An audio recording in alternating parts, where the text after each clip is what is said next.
지난번에 앞에 있던 사건을 잠깐 한번 설명을 드릴게요.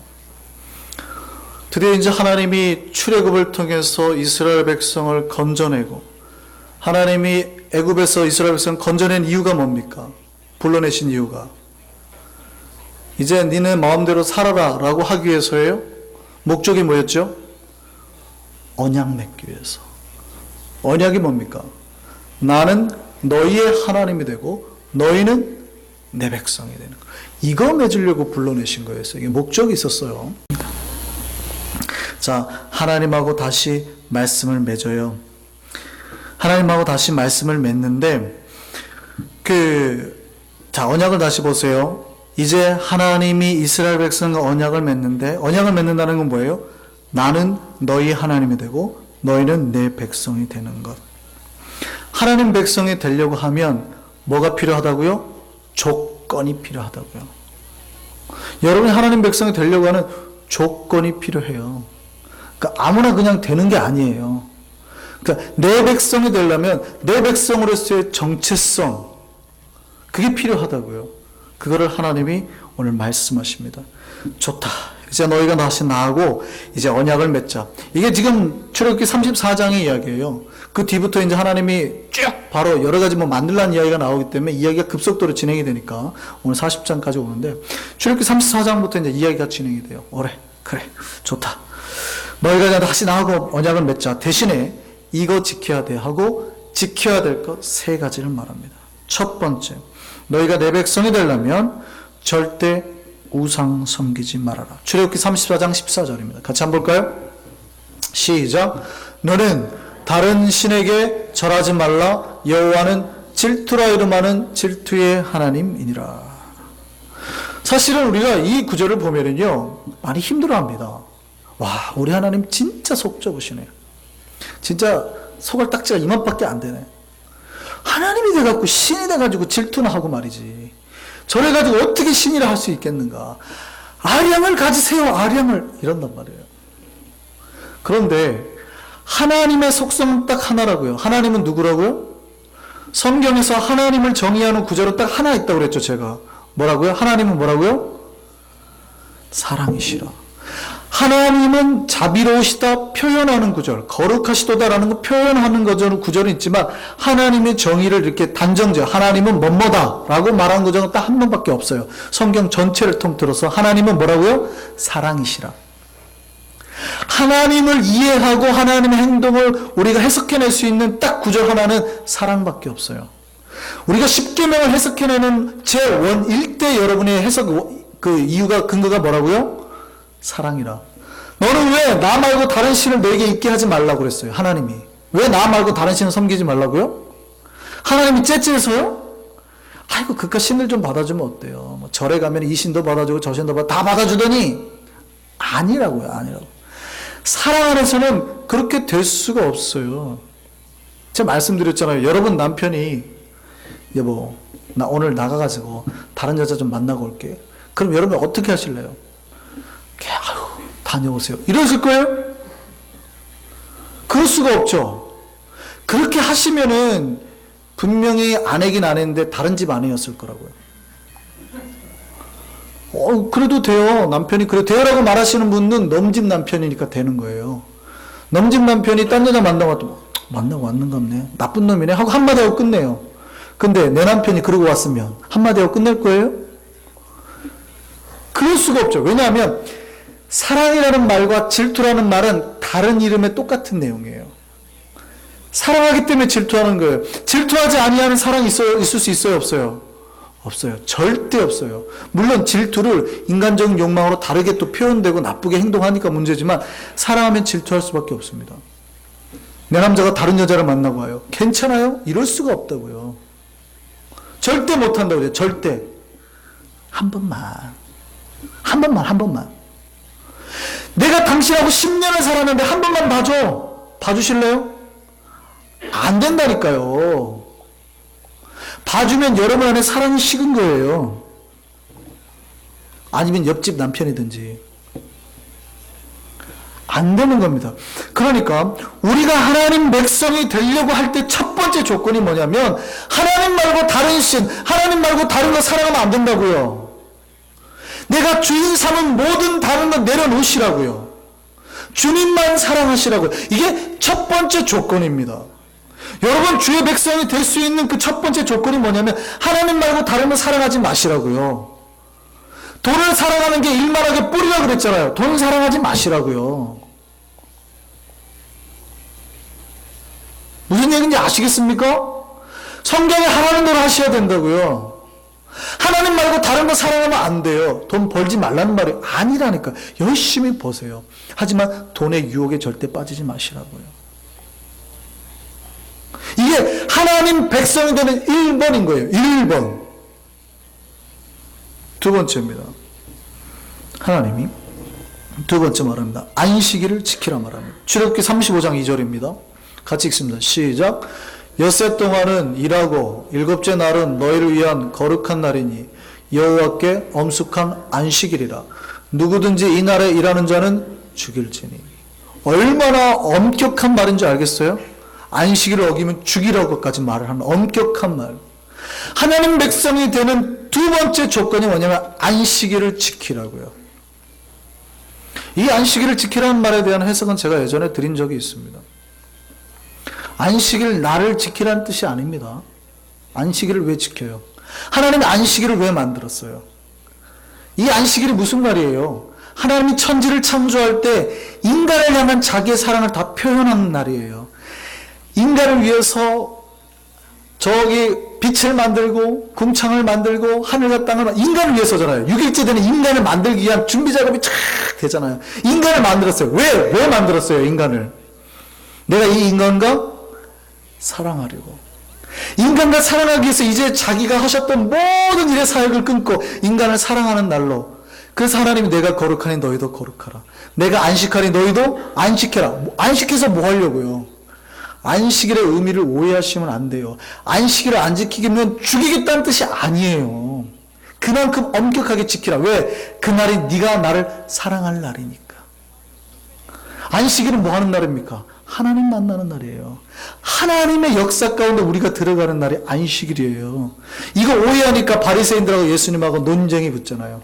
안식일을 지키라 그러니까 뭐 하면 안 돼요? 일하면 안 돼. 일하면 안 돼요.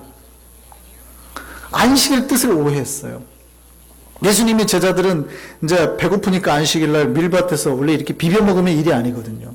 근데 여기다가 낫을 대면 일이에요. 유대인들이 이제 랍비들이 그 규율을 대놔가지고 몇 킬로 이상 들면 일이에요. 그러니까 이제 갈등이 생겼는데 예수님의 제자들이 낫을 댔단 말이에요. 일이라고 너 안식일날 일했다 그러니까 이제 논쟁이 됐죠.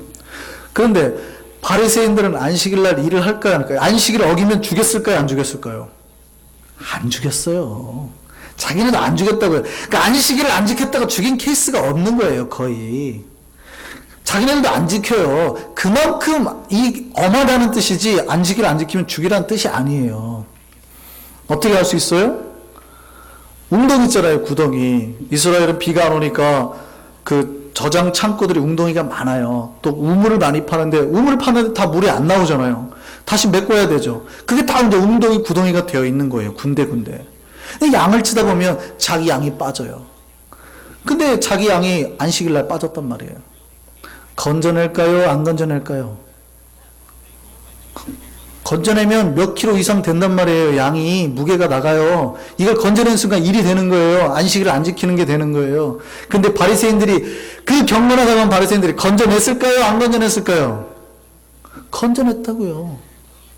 그리고 자기는 일 안 했다고. 그 하는 말이 저거 이러면 얼마나 손해인데 어떻게 저거 죽어가는 생명을. 근데 예수님이 안식일날 사람 살리는 거 보고는 뭐라고 했다고요? 양 건지니까 괜찮다고 하는데 사람 살리니까 사람 구원해내니까 욕했다고요. 예수님이 뭐라고 그래요? 이런 회칠한 무덤 같으니 겉만 번지라는 안식일의 본 뜻을 모르는. 안식일은 지키냐 안 지키냐가 아니에요. 보세요. 여러분 10년 동안 예배당 지켜가지고 이 자리에 앉아있어요. 근데 그 안에 주님의 역사가 없어요. 뭐 한 거예요? 진짜 안식일을 지킨 거예요. 그 사람들은. 그거 말하는 거 아닙니다. 그거. 하나님이 우리에게 원하는 거는 그날에 누구 앞에 나오라는 거예요. 거룩하신 하나님 앞으로.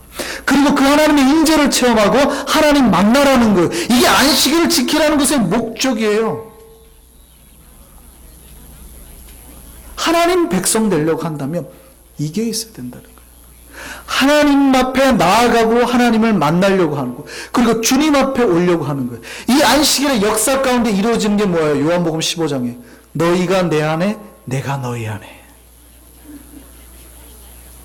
이 역사가 일어나는 날이 안식일이에요. 그러니까 이 안식을 절대 지켜야 돼. 자, 두 가지 보세요. 두 가지 다 뭐예요? 내가 너희를 사랑하니까. 내 사랑 이해하고 다른 사람 사랑하면, 다른 존재 사랑하면 안 돼? 이렇게 된 거고. 두 번째, 너희가 나를 사랑하니까 나를 만나러 와야 돼? 이해됩니까? 하나님 백성이 하나님 백성 될 수 있는 조건 두 개예요. 세 번째입니다. 그 다음에 하나님이 무엇을 명령하시냐면 성막을 만들라. 하나님이 이제 너희가 내 언약의 백성이 되라 그러면 세 번째로 성막을 만들라 그럽니다. 이 성막은요, 하나님의 언약의 백성들이 뭐 할 수 있는 장소예요? 제사 드리고 하나님을 섬길 수 있는 장소입니다. 그 세 가지 다 목적이 똑같아요. 너희가 나를 사랑해서 내 앞으로 나오고 그 다음에 뭐 하자? 제사 가운데 나를 만나자. 그래서 성막이 바로 이스라엘 백성이 하나님 앞에 나와서 섬기는 장소요, 하나님의 임재가 있는 장소로. 그러니까 성막이 하나님과 함께한다는 증표입니다. 만약에 성막이 없으면요, 이스라엘 백성의 정체성이 없어요. 그러니까 쟤네들이 하나님 백성인지 아닌지 알 수가 없어요. 여러분이 하나님의 백성을 알 수 있는 가장 쉬운 게 뭡니까? 여러분이 크리스찬이라는 걸 알 수 있는 가장 쉬운 방법. 뭐를 보여주면 돼요? 그 집 갔는데 저 집이 예수를 믿는지 안 믿는지 알 수 있는 가장 쉬운 방법이 뭐예요? 싹 봤는데 한성교회 달력이 달려있다거나, 그 집 갔더니 성경책이 있죠. 이런 것들이에요. 그 다음에 제일 쉬운 게, 여러분이 주일날 어디 가면? 교회 오면. 이게 여러분의 정체성을 가장 잘 대변해 줄 수 있는 거잖아요. 성막은 그런 거예요. 이 성막을 통해서 하나님이 이들의 백성이요, 이들의 주인이요, 저들이 하나님 백성이라는 게 드러내는 최고의 모습이라고요. 그래서 하나님이 성막 지으라고요. 그래서 하나님이 그들을 만난 겁니다. 근데 제가 여기서 한번 생각해 볼게요. 하나님이 첫 번째 언약은 하나님과 이스라엘 백성이 못 맺었어요. 그렇죠? 두 번째는요, 맺어졌죠. 왜요? 왜 맺어졌을까요? 첫 번째 죄를 범하고 부정한 그 존재를 잘라냈어요. 금송아지 우상을 섬긴 사람들 몇천 명이 죽었어요? 3천 명이 죽었어요. 그러니까 수많은 대가를 치른 거예요. 그러니까 부정했던 공동체 모습, 잘못됐던 공동체 모습에서 잘못된 그것들을 다 잘라냈다고요.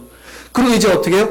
건강한 공동체가 되니까, 하나님 믿을 백성의 모습이 되니까 드디어 하나님과 뭐가 돼요? 언약이 맺어지는 거예요. 그러니까 건강한 공동체, 건강한 백성만이 하나님과 언약을 맺을 수 있다고요. 건강한 교회가 돼야 하나님을 만나며 하나님의 역사 속으로 들어갈 수 있다는 얘기입니다. 우리 교회가 건강한 교회가 되어야 될 줄 믿습니다. 그래서 2012년 우리 교회 표가 그거잖아요. 더 아름다워지고 더 건강해지기를 위해서 끊임없이 노력하는 교회. 그러면 그 안에 주님의 역사와 임재가 충만하게 역사해서 주님이 임재하면 뭐가 흘러넘쳐요? 복이 흘러넘쳐요. 복받는 교회 될 줄 믿습니다. 그럼 건강한 교회가 뭔지 한번 볼까요? 하나님이 이제 성막을 지으라 그랬습니다. 하나님이 이스라엘 백성의 성막을 지으려고 했는데, 성막을 지으려고 하면 보세요. 생각을 해보세요. 광야에서 성막을 지으려면 뭐가 필요하겠어요? 성막을 지을 재료들이 필요하잖아요. 건강한 교회의 특징이 뭔지 아세요? 일하자 그러면 나서는 교회가 건강합니다. 이스라엘 백성들이 성막을 짓자고 하니까, 자, 이제 성막을 지으려는데 아무것도 없다 얘들아. 니네가 자원하는 마음으로 하나님 앞에 성막 지을 재료들 좀 가지고 와라. 재료를 가지고 왔을까요? 안 왔을까요? 근데 재료를 가지고 왔는데 어떤 조건이 있을까요? 꼭 갖고 와야 돼. 여 집에는 몇 킬로, 저도 저쪽 부족에서는 얼마, 니네는 무슨 1000 이렇게 요구했을까요? 1선교회는 1000 가져오시고 2선교회, 그러면 편해요. 그죠? 분당하면 편하다고 이렇게 딱 분배를 해버리면. 근데 하나님의 일은 그렇게 하는 걸까요? 아닐까요? 잘 생각하세요. 그렇게 하는 게 아니에요. 첫 번째 조건이 자원하는 마음, 하고 싶은 마음, 감동된 사람이 하는 겁니다. 성막은, 하나님의 교회는 은혜로 지어지고 은혜의 힘으로 돌아가는 거예요. 출애굽기 35장 29절입니다. 같이 읽겠습니다. 시작. 마음에 자원하는 남녀는 누구나 여호와께서 모세의 손을 빌어 명령하신 모든 것을 만들기 위하여 물품을 드렸으니 이것이 이스라엘 자손이 여호와께 자원하여 드린 예물입니다. 하나님 앞에 예물을 드리고 성전을 짓는데 자기의 마음이 감동돼서 자원해서 드렸다고요. 이래야 됩니다. 성막의 모든 재료와 성막에 일하는 모든 사람들은 다 자원하는 사람이 왔어요. 감동해서 하는 겁니다. 이게 1번입니다. 우리 교회에서 일꾼을 뽑을 때 1번이 뭔지 아세요? 하고 싶은 사람. 이게 1번입니다. 안 하고 싶은 사람 잘 안 세웁니다. 하고 싶은 사람은 그 마음속에 우선 감동이 있잖아요. 그럼 여러분이 하고 싶은 마음이 있어야 돼요. 하나님 일을 할 때, 교회를 할 때. 첫 번째입니다. 찬양 막 하고 싶은 사람 세우면 잘해요. 안 하려고 도망가는 사람 세워놔보세요. 훈련시키는 데 시간을 다 보내요. 무슨 얘기인지 아시겠습니까? 여러분 교회 일 하실 때 나도 이만큼 했으니까 저 사람도 저만큼 시키십시오. 그거 아닙니다. 그렇게 교회가 돌아가는 게 아니에요. 교회는 은혜 받은 사람이 일하는 겁니다. 내가 3시간 일했는데 왜 저 집사는 3시간 일 안 해요? 돌아가지가 않아요. 교회는 공평한 데가 아니에요. 은혜로 돌아가는 데예요. 우리 모두가 자원하는 백성돼서 하나님께 나아가기를 바랍니다. 그 안에서 교회가 지어지고 만들어지는 거예요. 그래서 제가 굉장히 싫어하는 교회가 수동적인 교회입니다. 능동적인 교회가, 자원하는 교회가 능동적인 교회예요. 스스로 하려고 하는 교회. 출애굽기 36장 5절에서 7절입니다. 같이 한번 읽습니다. 시작. 모세에게 말하여 이르되 백성이 너무 많이 가져오므로. 성막을 지을 때 얼마나 귀해요. 금, 그 다음에 천 구해야 되니까 돌고래 가죽 같은 거, 해달 가죽, 수달 가죽 이런 게 필요하거든요. 그거 가져오라고 그랬어요. 그 다음에 청색실, 홍색실, 이게 염료가 안 발달했으니까 얼마나 귀해요. 다 그런 정말 귀한 재료로만 짓는 거예요. 그러니까 얼마나 귀해요. 자기 집에 있는 귀중품은 다 꺼내내야 되는 거예요. 그런데 이스라엘 백성이 어떻게 했다고요? 다시 한번 보겠습니다. 백성이 너무 많이 가져오므로 여호와께서 명령하신 일에 쓰기에 남음이 있나이다. 그 다음 읽습니다. 모세가 명령을 내리매 그들이 진중에 공포하여 이르되 남녀를 막론하고 성소에 드릴 예물을 다시 만들지 말라 하며 백성이 가져오기를 그치니 있는 재료가 모든 일을 하기에 넉넉하여 남음이 있었더라. 자원하는 교회에 이런 역사가 일어날 줄 믿습니다. 자 보세요. 하나님의 일은 자원하는 교회. 건강한 교회 1번 특징이 자원하는 교회예요. 헌신과 자원이 많은 교회가 건강한 교회입니다. 수동적으로 돌아가는 교회가 안 건강한 교회예요. 두 번째요. 우리가 하나님의 건강한 교회를 만들려고 할 때 안 좋은 게 있는데요. 내가 예전에 했던 노하우, 내가 세상에 살 때 가졌던 내 여러 가지 방법, 이걸로 교회에서 일하려고 하는 사람들이 많습니다. 내가 학교 선생님이었잖아요. 그럼 마치 내가 중직이 되면 선생이 아이들을 가르치듯이, 내가 학교 내가 회사 사장이었잖아요. 사장이 부하 직원 부리듯이, 내가 회계사 직원이었잖아요. 그럼 회계사 돈 계산해가지고 교회 돈 써야 되듯이, 내가 집에서 가계부를 잘 쓰잖아요. 가계부 쓰듯이, 내가 돈 주는 사람이었잖아요. 그럼 돈 주듯이, 내가 알고 있는 방법대로 교회를 하려고 해요. 하나님이 성막을 만들 때 이스라엘 백성들을 건축을 많이 했잖아요. 왜냐하면 거기 국고섬을 다 지었으니까, 막 건축만 했으니까 애굽에서 얼마나 건축 잘하겠어요. 최고의 건축 장인들이 있지 않겠어요? 그러면 성막 지으라 그러면 어떻게 해요? 쉽습니다. 나무 이렇게 두고 천 쫙 하고 딱 한 뜨면 쉽게 됩니다. 하나님 나오겠어요? 안 나오겠어요? 안 봐도 쫙쫙 나오죠. 안 봐도 쫙쫙 나와요. 근데 하나님이 성막을 어떻게 지으래요? 이렇게 지으래요. 하나님이 성막 지는데 그거 다 버리고 성막을 지으라고 이렇게 구체적으로 나중에 한번 보세요. 출애굽기 읽어보세요. 장황하게 수장에 걸쳐서 말합니다. 이렇게 말합니다. 자, 성막의 매폭의 길이가 28규빗. 규빗은 여기서부터 여기까지가 규빗이에요. 손끝에서 팔꿈치까지가 규빗이에요. 자, 매폭의 길이는 28규빗, 너비는 4규빗, 갑폭의 장단은 각기 하고 5폭을 서로 연결해서 연결할 끝폭가에 청색골을 만들고 한쪽에는 고리 50개를 달고 다른 쪽에는 금고리, 갈고리 50개를 만들어서 이 갈고리로 두 휘장을 연결해가지고 한 막을 만들고. 어떻게 하나님이 성막을 지으는지 알겠어요? 그 밑에 성막을 덮는 휘장을 만드는데 또 길이가 자 30규빗, 너비가 또 4규빗, 자 그 다음에 나무는 조각목으로 써서 언약대, 상, 등장, 분향단, 번제단, 물두멍, 울타리, 제사장, 옷까지 다 하나님의 방식대로 만들어 그랬다고요. 얘네들이 건축을 못하는 사람들이에요? 평생 건축만 한 사람들이라니까요. 일이 거의 그 국고성 짓거나 뭐 건축하는 일에서 노동하던 사람들이에요. 건축의 대가들이라고요. 근데 하나님은 어떻게 해요? 다 버리라, 다. 누구 방법대로요? 하나님 방법대로라고요. 이게 불편한 줄 알아요. 하나님 그렇게 하려면 얼마나 힘든지 아세요? 어디서 돌고래 가죽을 구할 거며, 어디서 그런 걸 구할 거예요? 어디서 청색실 구할 거예요? 쉽게 갑시다. 우리가 있는 2,000원 씁시다. 이 막대기 씁시다. 다 내려놓으라고요. 그냥 다 내려놓으라고요. 그게 불편한 거는 하나님도 알고 백성도 알아요. 그런데 그 방법, 하나님 명령한 방법대로 해야 하나님의 성막인 거예요. 그리고 순종하라라는 거예요. 이스라엘 백성도 여기 불평했습니까? 안 했습니까? 안 했어요. 다 순종한 거예요. 우리가 하나님의 교회를 세울 때, 하나님의 일을 섬길 때, 하나님의 방식대로 섬기고 순종할 때 하나님께서 바르게 세워지는 겁니다. 많은 사람들이 그럽니다. 목사님, 왜 이렇게 안 해요? 이렇게 쉬운 방법이 있는데 왜 이렇게 안 해요? 저렇게 하시면 되는데. 죄송한데요, 하나님의 방법이 아니면 안 하는 겁니다. 여러분의 노하우를 무시한다는 뜻이 아닙니다. 좋은 노하우는 얼마든지 받아들이죠. 만약에 그게 하나님의 방법이 아닐 때 어떻게 할 거예요? 하나님 방법이 아닐 때 포기하시라는 겁니다.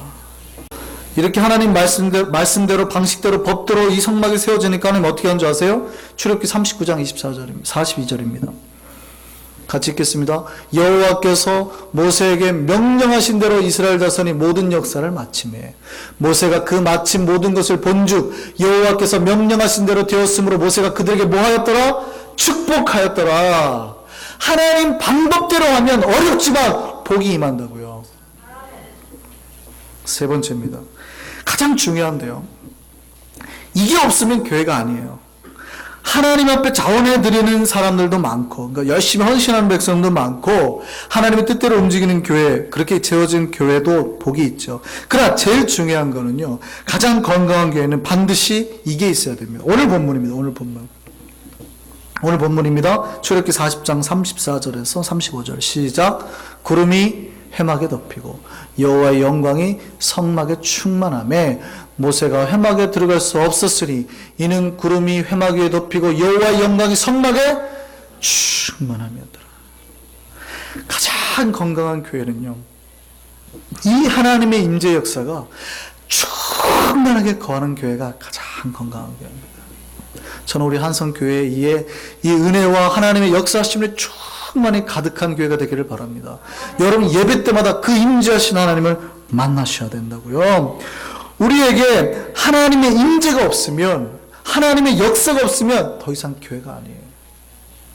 하나님의 임재가 임해서 그 임재가 어떻게 했어요? 임재 상징인 구름이 와가지고 이 구름이 뜨면 이스라엘 백성들이 움직이고 구름이 안 뜨면 멈췄다고. 그러니까 하나님의 임재 가운데 여러분에게 역사하셔서 이렇게 하라 그러면 순종하고 나아가고, 하지 말라 그러면 안 하는 거. 이것이 크리스천의 삶을 주장해 나갈 때 진정한 거룩한 교회가 된다라는 겁니다. 우리 교회 이 하나님의 임재가 충만하게 넘치는 교회가 될 줄 믿습니다. 저는 우리 한성교회가 이렇게 건강한 교회 되기를 바랍니다. 자원하는 헌신하는 백성이 많아지는 교회 되기를 바라고요. 하나님의 방법대로, 하나님의 말씀대로 세워지고 만들어져가는 교회 되기를 바랍니다. 하나님의 임재가 있는 교회가 되기를 바랍니다. 두 번째요. 하나님의 말씀대로 세워지는 교회 되기를 바랍니다. 우리 성도들의 삶이 하나님의 말씀대로 정확히 지켜지고 이루어지는 삶이기를 바랍니다. 우리 한성교회가 정말 말씀대로 순종하고 그것을 지켜나가는 교회 되기를 바랍니다. 예배와 나눔과 선교와 양육이 주의 말씀대로 이루어지는 교회 되기를 바랍니다. 특별히 우리 한성교회 예배마다 모임마다 하나님의 임재가 있는 교회이기를 바랍니다. 우리 공예배부터 은혜진 모임까지 하나님 임재 가운데 모이고 흩어지는 교회가 되기를 바랍니다. 나는 우리 한성교회가 이런 건강한 교회가 되기를 바랍니다. 여러분 하나님 언약의 백성입니까? 하나님 은혜 가운데 서 있는 백성입니까? 저는 우리 한성교회가 그런 은혜의 백성들이 모이는 교회가 되기를 바랍니다. 하나님께서 복을 함께 해주시고 성막에 충만했던 영광처럼 여러분의 인생 가운데 우리 예배드리는 이 처소 가운데 하나님께서 이렇게 충만하게 역사하실 줄 믿습니다. 기도하겠습니다.